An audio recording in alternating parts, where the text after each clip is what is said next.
Most people assume an intimacy coordinator is just a glorified chaperone for awkward moments. But that assumption misses the entire economic point of the role. It isn't about morality, it is about liability management. And I am about to show you exactly what that insurance policy costs the studios.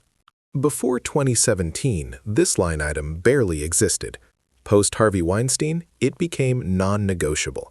Studios realized that a sexual harassment lawsuit cost significantly more than a day rate.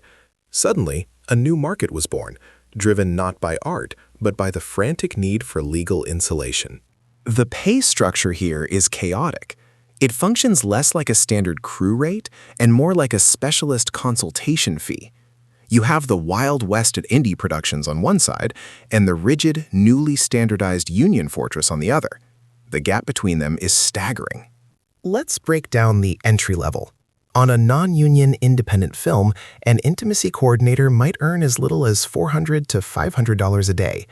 That sounds decent until you realize the preparation time, the unpaid meetings, and the emotional taxation aren't billable hours. You are essentially working for exposure, liability, and a sandwich. But move into the union tier and the math changes entirely. The industry benchmark for intimacy coordinators is now effectively paired with stunt coordinators. This is the critical mental anchor. If you pay $1,500 a day to the person ensuring nobody breaks a leg, you pay the same to the person ensuring nobody breaks a career. Here is the trap, though. A day rate is not a salary. Intimacy coordinators are gig workers. You might book a massive HBO show for 3 months and earn $30,000, then face a 6-month drought where your income is exactly zero. The average yearly take-home sits between $60,000 and $90,000, which, after taxes and agent fees in Los Angeles, is barely survival money. This volatility explains why the barrier to entry functions like a filter. You need certification, mental health first aid training, and legal literacy before you ever step on set. These courses cost thousands.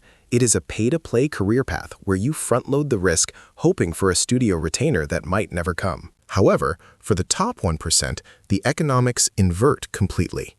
Experienced coordinators on major studio films or ongoing series can command yearly earnings between $100,000 and $200,000. At this level, they aren't just coordinating scenes. They are consulting on studio-wide policy. This is where the real value lies. The production isn't paying for the hours spent on set. They are paying for the guarantee that the set won't be shut down. In an era where a single grievance can freeze a $200 million production, a 6-figure salary for an intimacy coordinator is essentially a rounding error. So, is the career path worth it? If you are looking for easy money, absolutely not. The training costs are high and the freelance instability is brutal. But if you view it as a specialized form of risk management consulting, it is one of the few remaining growth sectors in Hollywood, with a rising wage floor. Ultimately, the intimacy coordinator proves a simple economic truth. In high-stakes industries, the person who reduces the most anxiety often takes home the most interesting paycheck. Thanks for watching. If you liked it, please subscribe, and don't forget to press the bell icon. We'll catch you on the next one.